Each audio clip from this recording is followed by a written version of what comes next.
Hi, I'm Tracy Kleins. And I'm Paul Kleins.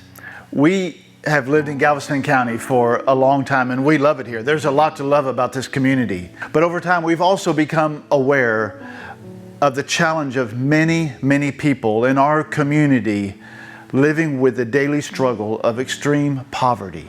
We also know that there are homeless people here, but maybe like you, we've always thought that was a big city problem. We all know you go into Houston and you see these small cities of tents where people are living outside under the freeways, or people at almost every intersection with a sign asking for financial help. And while we felt compassion for those people, homelessness always felt like a distant problem. Right. About 2 years ago, right as the pandemic was receding, Paul and I began to pray about what this next season of our life would look like and how we could serve the Lord together.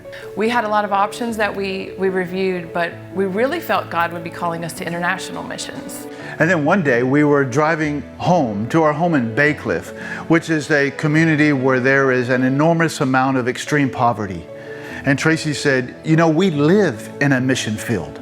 And just that one statement turned into a paradigm-shifting, eye-opening season of discovery for us. Yeah, we became just really aware of this growing invisible crisis in our own community. Families, hundreds of families living outside or living in utterly uninhabitable conditions. Here are some friends we've met along the way. As a homeless coordinator in Galveston County, one of the biggest concerns and fears that I have is getting a phone call from a family or parents with small children telling me that they don't have a place to live.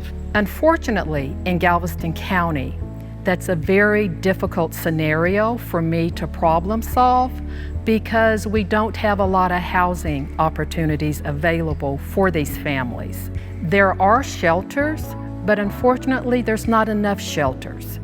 And a lot of times the shelters are full, and I'll have to look for housing opportunities for these children and families outside of the Galveston County area. And sometimes when I do find shelter for them, they don't always want to go into the shelters because of the rigid rules, because of some victimizations that sometimes occur towards these families and their children. So a lot of times these families are looking for something else, somewhere else where they can call home, where they can be safe, where they can be secure, and their children can continue to go to school where they've been attending schools. So in Galveston County, there is a huge need for these children and families to have safe and secure housing, somewhere where they can call home. We're so grateful for friends like Rita who've been on the front lines of this challenge for decades. She knows, like we found, that the face of homelessness is not necessarily mental addiction or substance abuse.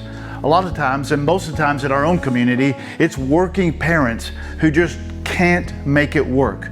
We want to introduce you to one of our friends, a father who works hard and has a beautiful 6-year-old daughter. John.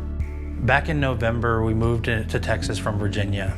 So the housing fell through and I ended up moving into a motel. I had to go to the pawn shop and pawn a bunch of stuff in order to get the money to pay for the motel. I had to do that every week. I had to take more stuff up there for 3 weeks to keep paying for the motel. I was working 12-hour shifts at the hotel that I had to walk to 2 hours every day to get to and from, just to make sure that my daughter still had a roof over her head. So my daughter is actually my everything. That's the reason why I wake up every morning and do what I do, is to make sure that she's taken care of, making sure that she has plenty of food in her belly, making sure that she has clothes on her back. When you're a parent, that's what you have to do. You have to take care of your kids. You have to step up and accept those responsibilities and make sure that these people, these kids, grow up to be wonderful people. I don't do drugs, I don't drink alcohol, I don't do anything, I don't have a mental illness.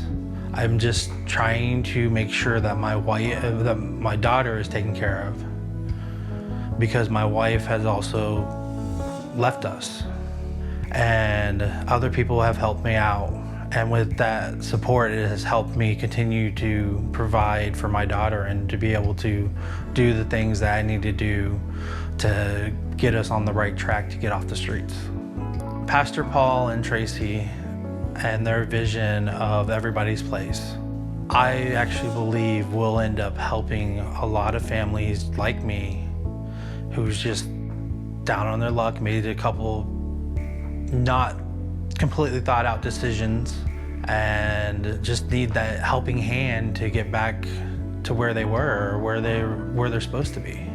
There are hundreds of families just like John's family, and when we were confronted with the reality of homelessness and extreme poverty right here in our own community, it stirred something deep in our hearts. Tonight, 2,000 Galveston County school-aged children are homeless. Please let that sink in for just a minute. Children in our own community, 2,000, are living without running water, without meals, without transportation, without clean clothing or a roof over their head. Many of us cannot possibly imagine the daily struggles these families go through just to survive the day. And while there are a variety of services being provided in the community, what these children need is a home that is safe and affordable. Yet every school counselor and every social service provider will tell you no such option exists. Yeah, so about 2 years ago, Tracy and I and a great group of friends created Everybody's Place. We are driven by the simple idea that loving your neighbor still matters, and children aren't supposed to sleep outside.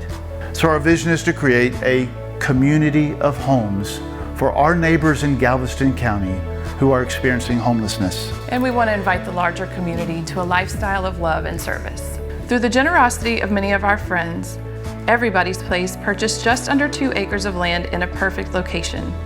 This will be the site of Agape Village, our first project and the only permanent supportive housing for families in the entire county.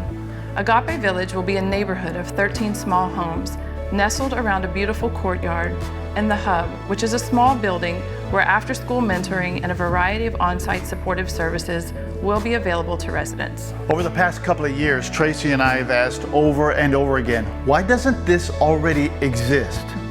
But we've figured out why. It's because it's hard and expensive. And the people that we're serving have few advocates and fewer resources. Over these past 2 years, we've been told no over and over and over again. We've had many lonely nights and struggled a lot, but God has called us to do this. And so we're going to give the rest of our lives to creating community and homes for people in our community who don't know what home or community is. And we're inviting you to join us. There's a popular song by Christian artist Lauren Daigle called Rescue. It's about a person crying out to God in despair, sending an SOS. And God responds, "You are not hidden, you are not forgotten.